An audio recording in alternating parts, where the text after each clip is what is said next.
Hello, in this video I will show you how to bypass parental control on ASUS ROG Phone 8 Pro.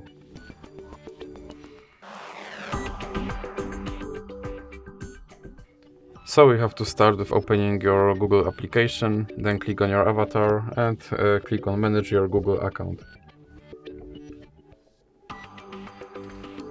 Now click on Data and Privacy and scroll down and click on Delete your Google account. Now you have to enter your password.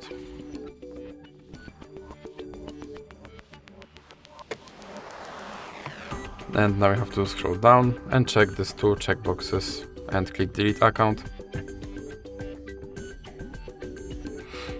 And now your account should be removed. And you can restore your account by signing back into your account. So now enter your email.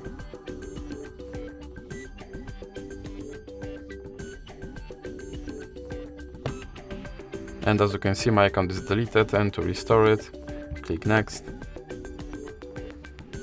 And now I have to type in my password.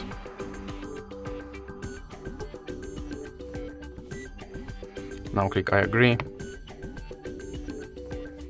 Then click Accept. And as you can see, my account is recovered and parental control is bypassed. So that's it for this video. If you liked it, please remember to leave like and subscribe.